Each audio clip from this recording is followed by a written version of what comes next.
Ladies and gentlemen, welcome to the English Daily Book Summary YouTube channel. In order to not stop learning, listen to an English book summary every day for free.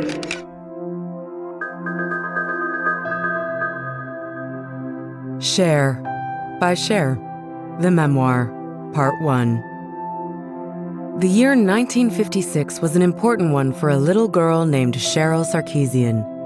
That summer, the 10-year-old was glued to the TV, her peanut butter and jelly sandwich forgotten in her lap as she experienced a moment that would change her life forever. Watching American Bandstand, she was moved to tears by Ray Charles's soulful performance of Georgia and felt an instant, unshakable connection to the music. Then, a couple months later, Cheryl and her mom saw Elvis Presley perform at the Pan Pacific Auditorium in Los Angeles. Thrilled to be among the screaming throngs of fans, she knew without a doubt that she wanted to be on that stage, under the spotlight, just like him. This is the story of how that dream came true, of how a young girl who lived a vagabond-like childhood rose from poverty to international fame. This is the first part of the story of the one and only, the icon, Cher. It covers her life up until the 1980s, right before she decided to shift her focus to acting. Escaping poverty. This journey begins with a poignant image, a photo taken in 1947 of a tiny baby gripping the rails of her crib at a Catholic children's home. This baby was Cher, and the picture was captured by her 20-year-old mother, Jackie Jean, later known as Georgia Holt. Jackie had been born into the poverty and hardship of the Great Depression. Despite the odds, her talent for singing emerged early, and by age 5, she was performing in speakeasies, earning nickels that weighed down her pockets. By 19, she'd married Johnny Sarkeesian, an Armenian gambler, and their life was marked by constant instability. Their tumultuous marriage saw them traveling across the country until Johnny abandoned Jackie and their baby Cheryl, always shortened to Cher, in Scranton, Pennsylvania. Left alone, Jackie had no choice but to leave Cher at the children's home while she worked as a waitress at a diner. She visited her child whenever she could, but it took time, money, and a little help from a caring diner customer before Jackie eventually won her fight to bring her daughter home. The emotion of this victory was later channeled into Cher's powerful song, Sisters of Mercy. Still, life remained chaotic.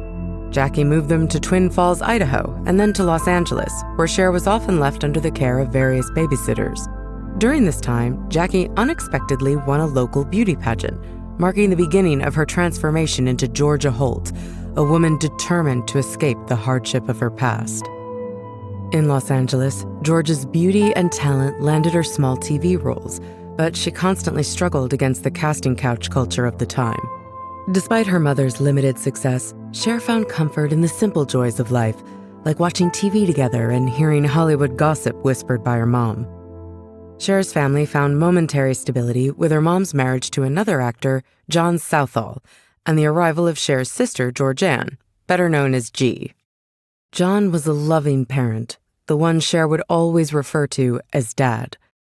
But his battle with alcoholism led to a volatile home life and eventual divorce. Despite the chaos, Cher held a deep love for her father, forgiving his flaws and cherishing the good moments. But after his sudden departure, Cher, her sister, and their mother were once again forced into a transient lifestyle, moving from place to place. From LA to New York and back again. Cher's favorite home, among the many she had growing up, was a cozy redwood bungalow on Beaman Avenue in the San Fernando Valley. With its apricot and peach trees in the yard, it was a refuge for Cher, her sister, and their mother after the divorce. It was here that she first discovered her passion for performing, taking part in school plays. Nevertheless, school was a struggle, as an undiagnosed dyslexia made reading and math difficult. The Beaman bungalow didn't last, as George's career stalled. Unable to pay the rent, Cher and her sister had to move in with their grandparents. It was a dire time. Cher was deeply embarrassed to go to school wearing shoes held together with cardboard and rubber bands. Cher's mom continued to seek stability through marriage, first to wealthy real estate magnate Joe Collins, and later to her biological father, Johnny. However, both attempts ended in divorce. By the time Cher was 14, her family moved to New York City with her new stepfather, Gilbert Lapierre. Cher, excited to live in the city of West Side Story, was initially thrilled by their new apartment. Her 15th birthday marked a turning point when she saw Eartha Kitt perform live, an experience that reignited her desire to be in the spotlight. But despite the excitement of New York, it became clear that her mother was unhappy, and the family returned to Los Angeles. Cher's time in New York had sparked a new sense of independence in her. Back in Los Angeles, she yearned for more freedom, especially after her protective mother restricted her social life. Still struggling with school, she hatched a plan to drop out and switch to acting school. She began to attend a drama workshop led by Jeff Corey, who taught actors like James Dean and Jane Fonda. Despite being the youngest student in the class, Cher was one of Jeff's favorite students. His advice about truly listening in a scene would become foundational to her future acting career. After her 16th birthday, and with her parents' blessing, Cher moved into a Beverly Hills apartment, marking her first step toward independence. Still, she had a miserable time working odd jobs, and it wasn't long before she was unable to pay the rent. In November 1962, at Aldo's coffee shop, she met Sonny Bono, a hustling musician with a unique flair. Initially, their connection was only a quirky friendship based on shared admiration. With nowhere else to stay, Sonny, who'd just recently divorced, offered her a place to live. This unusual arrangement, with Cher serving as his housekeeper and confidant, set the stage for what would become one of the most iconic partnerships in entertainment. An unconventional duo. Not long after Cher moved in with Sonny, his career took a leap forward. A new job brought him closer to the epicenter of the music world, Philip Spector's Gold Star Recording Studios. Tagging along, Cher, wide-eyed and eager, glimpsed the magic of the Wrecking Crew, the studio's legendary house band that included Tommy Tedesco, Carol Kaye, and Leon Russell. Their relationship took an unexpected turn during a quiet evening. A kiss, simple yet electric, blurred the lines of their camaraderie. It wasn't a fairy tale romance, but it was love, and the start of an amazing journey. Sonny managed to get Cher into the studio as backup vocals for Darlene Love. She was terrified, standing shoulder to shoulder with incredible talents like the Ronettes. Her voice, though unpolished, added a unique funk element that producer Phil Spector loved. She continued to sing backup vocals for Spector, and in 1964, the year Cher turned 18, her relationship with Sonny deepened. The two had an impromptu wedding in their bathroom, complete with handmade silver rings. It was as unconventional as their partnership, yet in her heart, Cher was all in. Work consumed much of their lives that year as they set out to stake their own claim in the music industry. Despite a couple of early failed attempts, 1964 was an exciting time of opportunities. The duo took on a pair of ambitious new managers and even managed to meet the Rolling Stones during their first U.S. tour. Inspired, Sonny wrote Baby Don't Go, a deeply personal song tailored to Cher's life. The track became their breakout hit. Taking advantage of a rapidly changing world filled with political unrest and cultural revolutions, they carved their niche, with Cher styling Sonny in bold, eclectic outfits. Their look became their calling card. Then came the song that changed everything, I Got You, Babe. Sonny penned it late one night. At first, Cher wasn't sold. Nevertheless, it captured the essence of their partnership and skyrocketed their careers. When the pair flew to London, a twist of fate made them international sensations.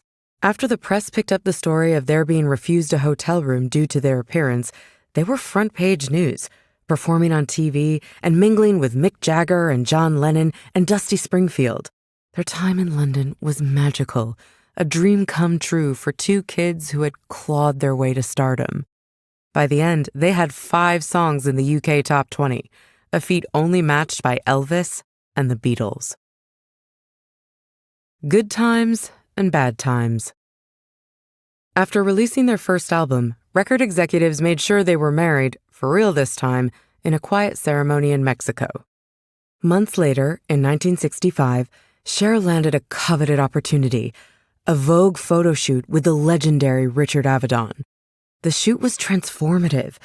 Cher saw herself as beautiful for the first time, despite Sunny's disapproval of her daring outfits. Indeed, Sunny's possessiveness was really starting to show. Cher wasn't allowed to wear perfume, listen to music, or even go out alone except for shopping trips. At the same time, he was determined to keep their momentum going with a grueling work schedule. Inspired by the Beatles' foray into movies, they made Good Times, a film that, despite some positive reviews, failed at the box office, leaving them in debt. Determined to turn things around, Sunny pushed ahead with Chastity, a film he claimed was inspired by Cher's own resilient spirit. However, the project was plagued with problems, from a weak script to Sunny's jealousy over Cher's co-star. The film flopped, putting them in even deeper financial trouble. Meanwhile, Cher discovered she was pregnant, and the tension between her need for rest and Sunny's relentless drive only worsened their strained relationship. After giving birth to Chastity in March 1969, Cher faced a terrifying health scare on her first night home. A terrible hemorrhage left her bleeding on the bathroom floor. Sunny was nowhere to be found. Once he returned, he called the doctor and spent the following days nursing her back to health and taking care of newborn Chaz. But where was he that night? Weeks later, Sunny dropped another bombshell. They were broke. It didn't help that Sunny was also making public service announcements decrying marijuana at a time when the counterculture was booming. Sunny and Cher were now terribly unhip. So, as they hit the road in an attempt to make some money, they were forced to play nearly empty second-rate venues. But there was a glimmer of hope. With nothing to lose, Cher began to take bold chances on stage, cracking jokes and making fun of Sunny, who would shoot back jokes in return. A new, exciting stage act was being born. Word got out, and audiences were soon back on board. Their resurgence caught the attention of CBS executive Fred Silverman, who booked them on the Merv Griffin Show. This opportunity led to the Sunny and Cher Comedy Hour, where their raw and authentic chemistry turned into a national sensation. Going solo. By the early 1970s, with the Sunny and Cher Comedy Hour a massive hit, the duo were at the peak of their fame. They were living a life of luxury, a stark contrast to their earlier struggles. But then Cher began to notice a shift in Sunny. The playful partner she once knew was becoming a business-minded mogul, consumed with maintaining their success. He even started smoking cigars. As his focus turned to contracts and deals, Cher still wasn't allowed to spend time with friends or even take tennis lessons. The personal connection they once shared was fading. So while the dynamic on stage remained strong, their offstage relationship was about to come apart for good. It all started with Bill, a young guitarist in their band who caught Cher's attention. His kindness and genuine interest in her feelings were a stark contrast to Sunny's growing indifference. One evening, Cher made a bold decision. She told Sunny she wanted to spend time with Bill alone. The only other option in her mind at the time was to throw herself off the hotel room balcony. Sunny agreed, but he also removed the wedding ring from Cher's finger, and suddenly everything was in doubt. Remarkably, despite the personal turmoil, Cher and Sunny were back on stage together at CBS just days after their split, putting on a performance that proved their chemistry was far from over. The media buzzed with rumors of their breakup, but their natural camaraderie on stage silenced any doubts. Cher soon found out just how duplicitous Sunny was. The full extent of his infidelities surfaced. It turned out he'd been seeing other women constantly throughout their relationship. Worse still, Sunny had written her contract so that she had zero financial control over her own career or even access to her own bank account. When she confronted Sunny, demanding equal partnership, his dismissive response was like a final, definitive break. Despite the personal and professional chaos, Cher's career began to flourish. She had another solo #1 hit with her record Half-Breed and found a champion and new boyfriend in David Geffen, a record executive who helped her escape the mess of her contract with Sunny. Following the final taping of the Sunny and Cher Comedy Hour, David also helped launch her new solo show, simply titled Cher. In the first episode, she nervously took the stage alone for the first time in her life, dazzling the audience with her rhinestone dress. Guests like Elton John and Bette Midler helped make the debut episode a success, solidifying her place as a solo superstar. That said, Cher's personal life remained complicated. She called off her engagement to David, feeling unprepared for marriage so soon after her divorce from Sonny. Little did she know, another marriage loomed just over the horizon. The future is unwritten. Fate seemed to unfold after Cher invited her friend Paulette to move in with her. The two women embraced their independence, going shopping and hitting the dance floors like carefree teenagers.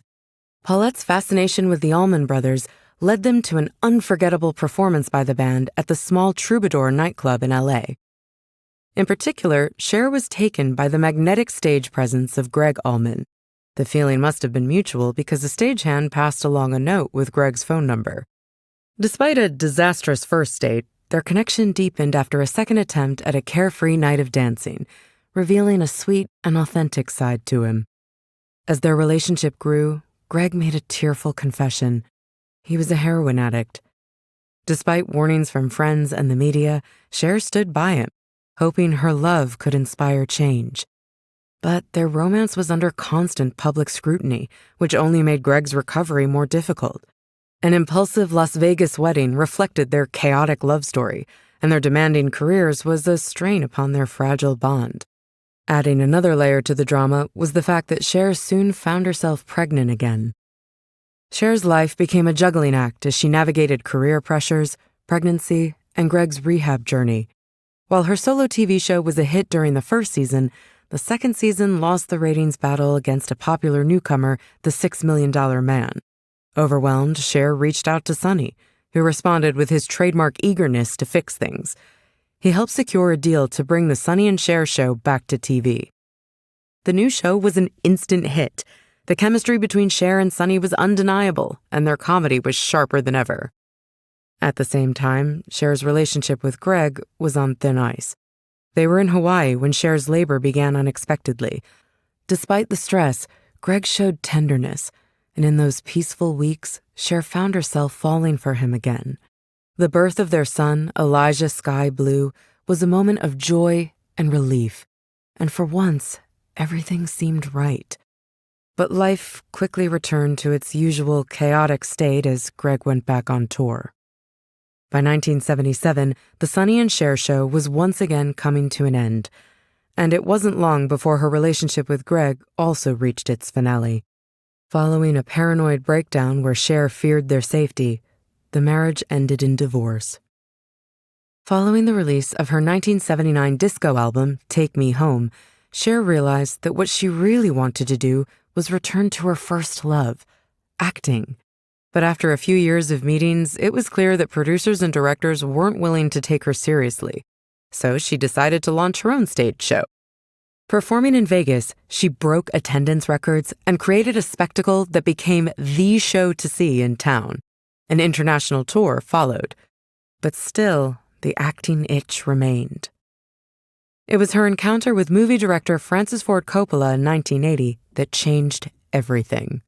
Coppola, a longtime friend who used to take part in a regular poker night with Sonny, encouraged Cher to follow her dream. As he put it, the worst that can happen is that you fail. But at least you'll have tried. It reminded her of advice that the actress Shelley Winters once gave her. If you're serious, just move to New York and do it.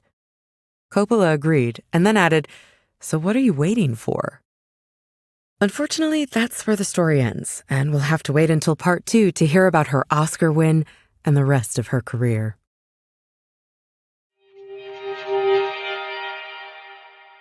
In this blink to Cher by Cher, you've learned that Cher's family roots are one of constant struggle and poverty, but her mother made her way through it, bringing young Cher to Hollywood in the attempt to become an actress. It wasn't easy, however, and a string of marriages resulted in Cher being bounced around California, Las Vegas, and New York City before returning to Los Angeles. It was there, as a teenager, that she met Sonny Bono, who ushered her into the world of music. Together, they made hit records and successful TV shows, but Sonny's possessiveness and controlling tendencies led to their separation. They remained close, and they continued to work together as a duo and as parents to their child, Chaz.